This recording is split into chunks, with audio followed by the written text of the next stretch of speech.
Hello bachcho, let's read this question. The question is that 360 bricks are stacked in the following manner: 30 bricks in the bottom row, 29 bricks in the next row, 28 bricks in the row next to it, and so on. In how many row 360 bricks are placed and how many bricks are there in the top row?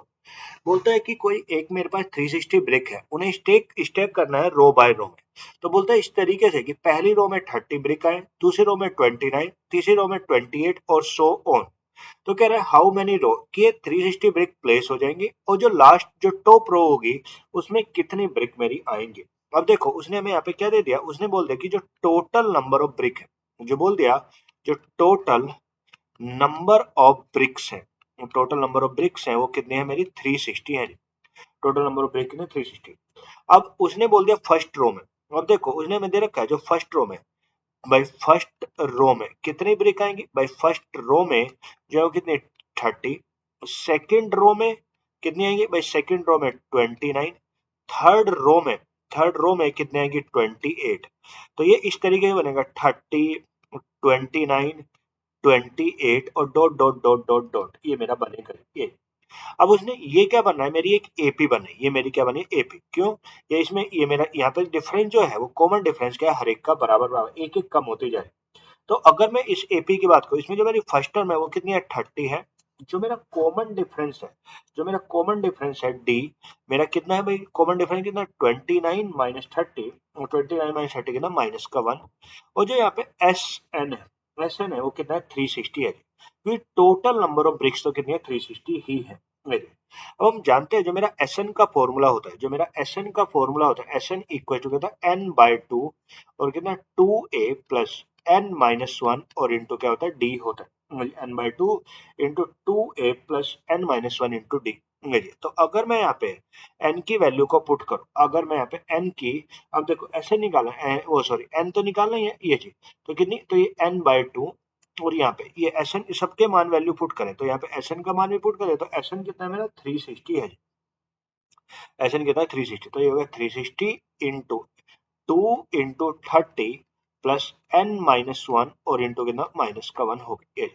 तो ये 360, ये 2 इधर divide में तो इधर आएगा multiply, तो ये कितना 720 इंटू n इंटू 60 प्लस ये कितना माइनस का, अब इसे अगर ओपन करेंगे तो इसे ओपन करें तो ये माइनस का n और प्लस का 1, ये हो गया माइनस का n हो गया और प्लस का 1 हो गया। अब देखो 60 प्लस 1 कितना 61 माइनस n और ये कितना n इक्वल टू कितना 720 हो, ये जी कितना है 720 ये जी।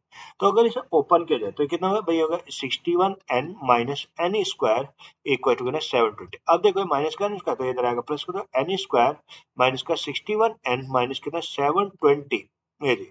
तो इसे इधर लेके ये हो गया और ये प्लस का 720 इक्वल टू कितना होगा 0 हो गया।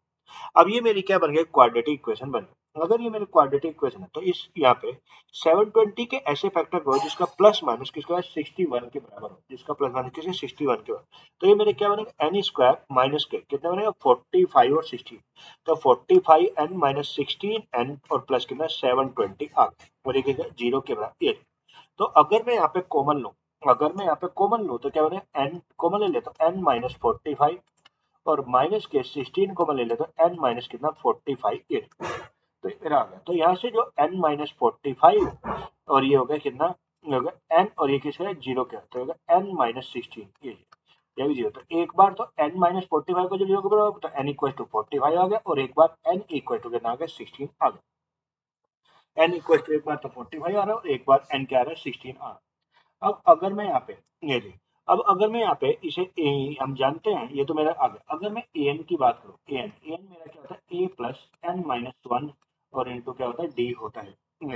अगर मान लो इफ मैं यहाँ पे दो केस बनेंगे, एक बार एन को क्या ले लें 16 ले, तो अगर मैं एन को 16 लूँ तो मेरा ए 16 जो मेरी लास्ट रो आएगी, अगर हम यहाँ पे दोनों निकालें तो ये तो एन इक्वल टू 16, तो ए 16 इक्वल टू कितना, ए कितना था हमारा भाई 30 प्लस कितना 16 माइनस वन, तो 16 माइनस वन और इंटू डी कितना था माइनस का, तो 15, 30 माइनस 15, 3 माइनस 15 कितना 15, यानी जो मेरी अगर मैं एन की वैल्यू को 16 देता हूँ तो मेरी जो जो लास्ट रो आएगी मेरी, वो मेरी कितने भाई कितनी कितनी आएगी, वो मेरी लास्ट रो में जो होगी वो मेरी 16 होगी, और उसमें जो नंबर ऑफ ब्रिक्स आएंगे कितने 15 आएगी। ये अगर दूसरे केस में, अभी दूसरा भी केस है, तो ये अगर दूसरे केस की बात करें, इफ n इक्वल टू, अगर मैं n को 45 ले लूं, तो यहाँ पे a 45, a भैया कितना a 45 कितना बनेगा 30 प्लस 45 माइनस 1, ये होगा 45 माइनस 1 और इंटू कितना माइनस का 1, तो